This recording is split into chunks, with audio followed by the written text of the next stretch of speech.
অনেক দিন হলো বিয়ের তেমন কোনো দাওয়াত খাওয়া হয় না। এই মাঝে পড়ে গেল বান্ধবীর বিয়ের দাওয়াত। আসসালামু আলাইকুম এভরিওয়ান, সবাই কেমন আছেন? আজকে মেয়েকে নিয়ে বেরিয়ে পড়লাম বান্ধবীর বিয়ের দাওয়াতে। আর বান্ধবীর বিয়ের দাওয়াতের ভেন্যু ছিল কুটুম কমিউনিটি সেন্টার। মেয়েকে নিয়ে চলে আসলাম কুটুম কমিউনিটি সেন্টারে। সঙ্গে আমার হাজব্যান্ডও ছিল, সে ক্যামেরার পেছনে ছিল, ভিডিও করাতে ব্যস্ত। আর আমার বান্ধবী সেজেগুজে পার্লার থেকে আসার পরে তাকে রিসিভ করার মতো কেউ ছিল না, তাই আমি আর আইভি তাকে রিসিভ করে উপরে নিয়ে যাচ্ছিলাম। ওর জন্য অনেকক্ষণ আমরা ওইখানে রাস্তায় দাঁড়াইছিলাম যে ও কখন আসবে। আসার পরে ওকে নিয়ে আমরা কুটুম কমিউনিটি সেন্টারের দ্বিতীয় তলাতে চলে আসলাম। দ্বিতীয় তলাতে আসার পর এখানে ক্যামেরাম্যান কিছু ছবি তুলে নিল। ছবি তোলার পরে ওকে স্টেজে বসিয়ে দেওয়া হলো।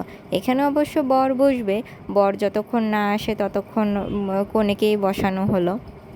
এখানে কনেকে বসার পরে আমরা সবাই একসঙ্গে একটু ছবি তুলে নিলাম, কারণ বর চলে আসলে তো আমরা আর সুযোগ পাবো না ছবি তোলার, সবাই বরের পিছনেই ব্যস্ত থাকতে হবে। আর এরই মাঝে হচ্ছে আইভির হাতে আর আমার বান্ধবী পায়েলের আম্মু ওর গহনা তুলে দিল পায়েলকে পরিয়ে দেওয়ার জন্য। আইভি খুব যত্ন করে পায়েলকে গহনাগুলো পরিয়ে দিচ্ছিল, আমি পাশেই ছিলাম। তারপরে বরপক্ষ চলে আসলো। বরপক্ষ চলে আসার পরেই বরকে নিয়ে সবাই ব্যস্ত।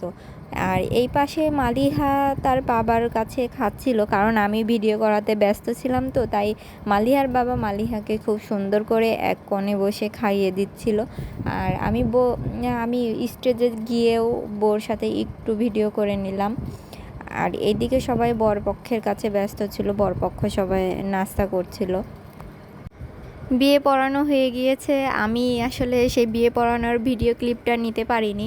এখানে পায়েল কান্না করে দিয়েছে, কারণ এই মুহূর্তটা আসলে সবার কাছে অনেক কষ্টদায়ক, প্রতিটা মেয়ের কাছে এটা কষ্টদায়ক, কারণ আজকের কবুল বরার মাধ্যমে সে বাবা মায়ের থেকে পর হয়ে গেল। আর বরকেও বিয়ে পড়ানো হচ্ছে, আমি এই পাশে চলে আসলাম বরের ভিডিওটা করার জন্য। প্রতিটা ছেলে ও মেয়ের জন্য ও খুবই গুরুত্বপূর্ণ, কারণ প্রতিটা ছেলে ও মেয়ের জীবনেই এই মুহূর্তটা আসবেই। তারপরে বিয়ে পড়ানো হয়ে গেলে এখন ছবি তোলার পালা। পাশে যে মুরব্বি আছেন উনি হলো পায়েলের নানা শ্বশুর। আমি যতটুকু জেনেছি ওটা হচ্ছে বরের নানা, অনেক বয়স হয়ে গিয়েছে। এখন পায়েলকে মাঝে বসানোর পরে সবাই বলতে লাগলো যে ছেলের বাম হাতে নাকি মেয়েকে বসতে হয়, তাই পায়েলকে বাধ্য হয়ে উঠে আবার বাম হাতে বসতে হলো। তারপর বরকে খাওয়ার ব্যবস্থা করা হলো। প্রথমেই ভাইয়া হচ্ছে পায়েলকে খাইয়ে দিল।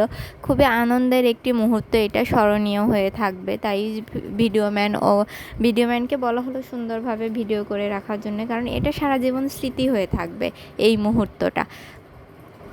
একটা নিয়ম আছে যে বরের প্লেটে বসেই বউকে খেতে হয়, বর বউ এক প্লেটে বসেই দুজন মিলে খায়, কিন্তু এইখানে তেমন পরিবেশ ছিল না। পায়েল হচ্ছে এক প্লেটে বসে খেতে পারছিল না, কোনোভাবেই খাওয়া যাচ্ছিল না চেয়ারে বসে, এজন্য পায়েলকে আলাদাভাবে প্লেট দেওয়া হলো, আর ভাইয়া এক প্লেটে খাচ্ছিল। আর ভাইয়ার বাসা থেকেও তেমন একটা মানুষ আসছিল না, যে ভাইয়া একা একা এত খাবার কিভাবে খাবে, আমি খুব চিন্তায় ছিলাম। তারপরেও ভাইয়া বেশ খানিকটাই খেয়েছিল, বাকিটা আর খেতে পারেনি। আপনারা সবাই আমার বান্ধবী ও তার হাজব্যান্ডের জন্য দোয়া করবেন, তারা যেন সারা জীবন একে অপরের সুখে দুঃখে একসঙ্গে থাকতে পারে। পায়েলকে আমরা অনেক মিস করব, হয়তো আগের মতো আর পায়েলকে পাবো না, কারণ সেও কর্মজীবনে ব্যস্ত হয়ে পড়বে। ঝিনাইদহতে আসলে হয়তো আমাদের বলবে যে আমি আসছি, কিন্তু আগের মতো আর সময় দিতে পারবো না।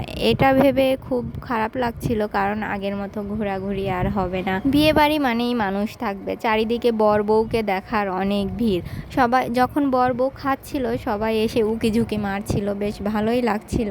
আর সবাই খাওয়া দাওয়া করছে, আর আলহামদুলিল্লাহ খাওয়া দাওয়া অনেক ভালো হয়েছে, সবাই ভালো মতো খেতে পেরেছে, কারোর কোনো অভিযোগ নেই আমার জানা মতে।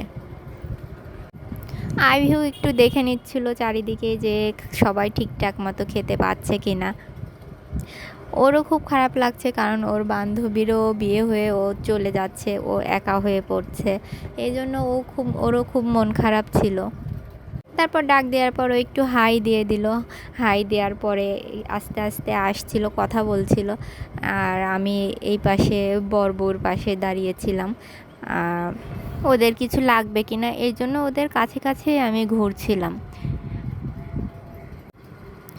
এত মানুষের মধ্যে আসলে খাওয়া যায় না, তারপরেও অনেক চেষ্টা করে এখন খেতে তো হবেই।